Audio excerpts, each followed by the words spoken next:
Welcome back to an episode of Breaking Barriers. We're your hosts. I'm Sumaya. I'm Sofia. I'm Nermin. And I'm Annika. We're third-year students studying social service, and we are doing our development thesis in collaboration with Mieli Without Borders. So the topic of our thesis is exploring the intersection of mental health and racism among foreign language speakers in Finland. We have already done an episode with the topic peer pressure. Today we're going to be discussing what is missing from the field in regard of mental health and racism among foreign language speakers. Yes. Like trying to figure out what is missing from the field. I think making the focus on the people who are experiencing this is the first step. The people who experience racism and mental health challenges. Like making them the center of the conversation rather than focusing like what everybody else is doing, who said what, who is doing this, who is being racist, rather than just like, I think that takes away from the conversation. Yes, and exactly. And as a white person and for white people in general, we need to make sure that we're like not centering ourselves as I center myself, centering ourselves in conversations or in situations when there is racism. So if there is a racist incident, like you don't need to make it about yourself. Make it about yourselves, yeah. Like, no, I think most people, they, rather than focusing on the person who has experienced this, they make it, not everybody, but it's more like sometimes the conversations shift to the other, like the person who was close to them or like who saw the situation. And then like, for example, if I told somebody like, oh, this happened to me, they're too focused on, oh my God, how does that exist? Does that happen in Finland? That takes away from what actually happened. It's more like now we're thinking about, does this happen in Finland? How many times this has happened? And like, I'm not like that. I don't say stuff like that. I don't treat people like that. And then the conversation is over and there's no like addressing like are you okay? Like the person who has experienced this. exactly. Because when as a white person, you center your feelings and your guilt in scenarios, then you're actually in a place where the energy is stagnant. Like the energy that you could be putting towards making sure that the person who is actually experiencing racism is okay. Instead of putting your energy towards that, then you're putting energy towards where your feelings are at. So this is like this is often the start of a lot of white people who do not understand racism, is that they get stuck in this place where they're like, what? Oh my God, I feel so bad. Oh, the guilt. Yes, exactly. So when they get stuck there, they're not actually doing the work to figure out what they should do. Yeah, and the conversation is like how, like the person who experienced racism is now consoling the person who feels guilty, if that makes sense. Exactly, which puts the burden on the person who is already experiencing the racism. Yeah. And like I've experienced racism multiple times, and many of the times where I talk about it with somebody who doesn't experience racism, it's more like, does that happen in Finland? Does that happen? Like, how many times? Is this like a new thing? Like when I tell them, it's not even like about the direct like somebody like saying something to your face. It's more like the whole system, how it's based on, like it's built on it's built for white people. So I think also that.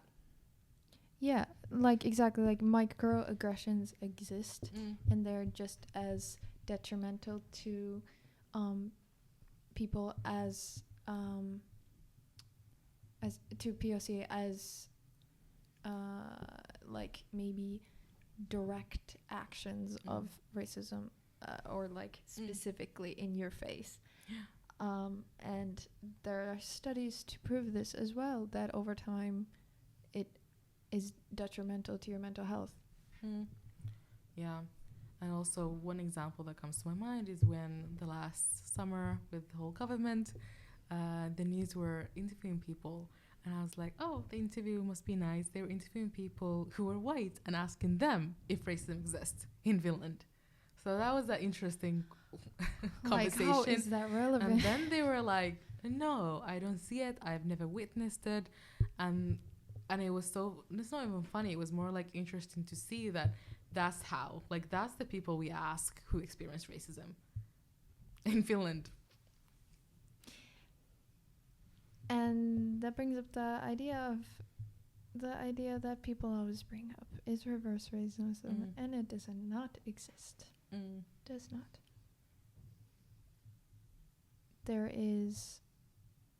People can deal with discrimination, but it isn't reverse racism. Discrimination, you can be treated bad, people can be mean, but at the same time, someone being rude to you doesn't equal to someone being racist to you.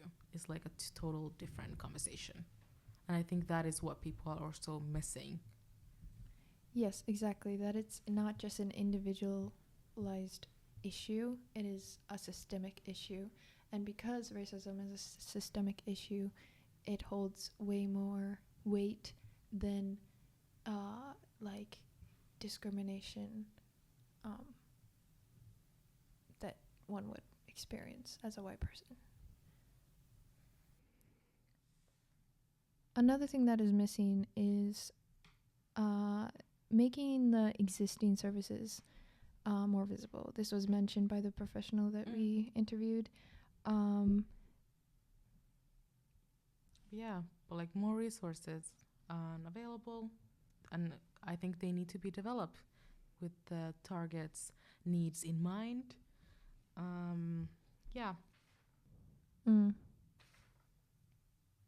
issue with the services that already exist is, they're not visible enough, but also that it's mental health itself is not just one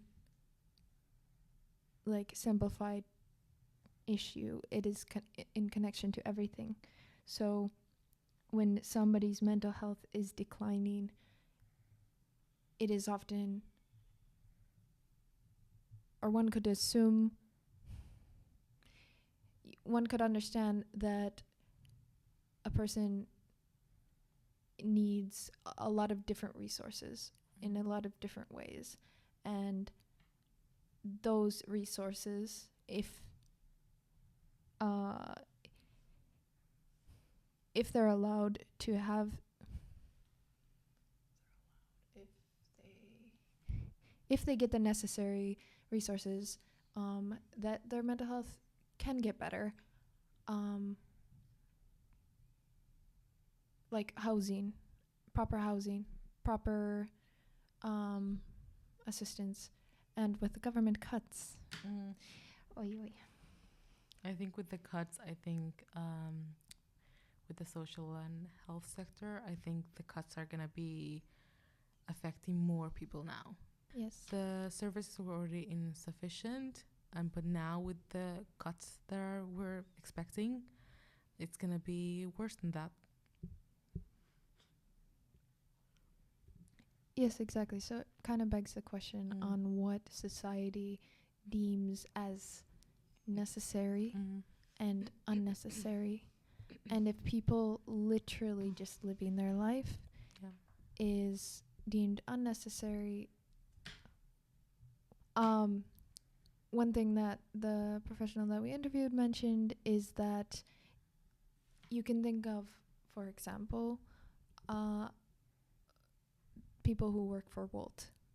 Most of them are migrants and are working really bad hours for very low wages because the company is able to exploit the workers. And so something that he mentioned was that if you're just trying to survive and you want to go have a beer in the park, everyone should be able to do that. Everyone should be able to have some Enjoyment. enjoyment in life, and that shouldn't be deemed as unnecessary or a luxury, because it isn't a luxury. It is a way of being able to just exist and function, and you shouldn't have to be in survival mode constantly for your existence to be deemed as valid.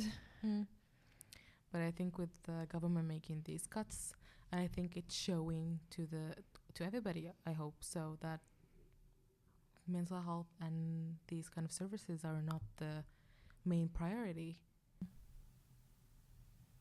I think it tells that if they, like, for example, the new government is seeking that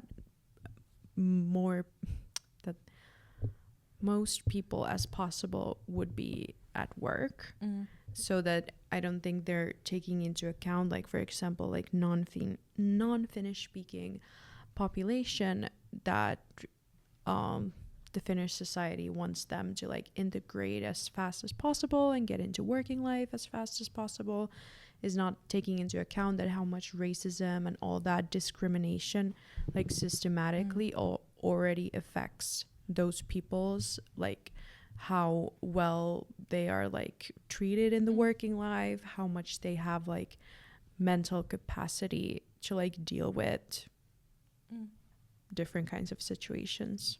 Yeah. Like, do you know what I'm talking about? I think a lot of people want to exploit the immigrants, foreigners, everybody, etc. That they want efficient people as possible in the working life without taking into account any other areas of their lives, basically. Yeah, basically that. Yeah, I think that also shows the empathy missing in the field. Like, that could also be an answer to our main question: what is missing from the field is empathy, because we don't know what these people have gone through or through which paths they've come here to be here the day they are. But without having the considered empathy, we are expecting them to perform in our biased normality. Yeah, exactly. That's what I meant. Yeah, That the Finnish society is sense. Yeah, they're, like, expecting that if you're a non-Finnish speaking person coming from wherever you're coming from all over the world, that you would be, like, ready to work 5 days a week, 8 hours a day, just do your job, and, like, that's it. And not basically be present in any other aspect of life. Yeah, exactly. If you're talking about the benefits that are given by the government, that's only the necessary things you would need in life. Like you mentioned, Annika, the survival mode. So your rental and your food and your transport, maybe, and then your, like, what you wear. But then if your hobbies and the other areas of life that you enjoy are not considered, your mental health as well as your physical health will not perform the way it would. Yeah, 100%. Because you're not taking care of that part too. So a lot of empathy, considering the people that they also need to enjoy their lives, is missing from the field. Yeah. And about the hours and being able to work, it's also ironic because people are qualified. People have degrees. People have, the qualifications, and it's not considered. So it's almost saying that you come here to work, you must work, but we won't recognize anything of the things you've done, and you can only take the jobs that are Or you have to restudy what you've already graduated, mastered, PhD'd, but you did that in a different country that we do not recognize. So you have to take all of those studies once again, even if some of them are accredited, which brings frustration again, which removes the empathy part. I understand from the professional perspective that not every field is studied the same way in every country, but then it shouldn't be that hard for the people to work their own jobs, especially when there's a lot of um, when there's a lot of open spaces for work. When we talk about the social field, about the health field, there's a lot of like lack of people working in those fields, and then there's a lot of professionals with different coming from different backgrounds who are experts in those fields, but they cannot work in those fields. And I also think it's a question of which countries, because if you're from Western countries or from the Western world, you are given more recognition for your degrees that you have, versus from the countries in the global south, for example, it is more likely that you won't be recognized, or your degrees, your qualifications won't be recognized. So then it begs the question of like Finland being in the Western world, and what does Finland uphold in what is deemed as professional and not professional. And these questions aren't asked, they aren't considered, they aren't addressed. And that is part of the problem. Yeah. And also about empathy. Empathy is very crucial, but if the systems themselves are built on Western structures or ideas of professionalism, then clearly empathy is not a core in those ideals. Because if it were, there would be more recognition of all of the necessary aspects that should be considered. Yeah, I think the empathy even shows in like places I've worked, where if somebody calls in sick and they're like, I'm having a bad day, I need just to like a day for myself, like to think about, or like a mental health day for yourself, and then there's automatically like judgment, like how dare they take a day off for their own mental health. Like it would be just better if you just call in sick and be like, hey, I have the flu, I can't come in. But like with the mental health, there is that thing, like I feel like in Finland, in like, I think the earliest would be like before mental health thing didn't exist. It was like, it was too normalized. Everybody was probably not everybody, but like there were people who had mental health challenges, but it wasn't recognized. It was more like a hidden thing. But now recently, it's more talked about, but at the same time is not being recognized as a thing. Is it being a real thing that somebody is struggling, that they might need to take time off from work. But yeah. Exactly. And then on top of that, everyone, experiences some level of mental health things at some point in their life. And so with that in consideration, and what you were saying, Sumaya, on what is the state of it right now, on top of that, if you're also experiencing racism, and how racism affects mental health, like on top of that, then well, I can't imagine what that must be like. It can be like a lonely feeling, especially if you feel like you're alone with this, even though many people might experience racism in Finland, but it's not like I said, it's not talked about. It's like a hidden thing.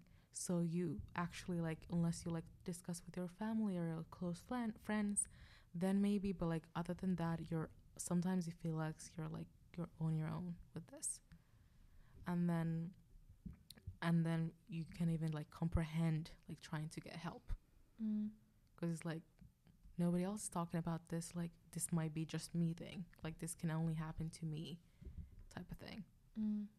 And like, where would you even go to? Like, where would I go? Well, like, what would be the first step for me to be like, oh, I'm gonna go seek help?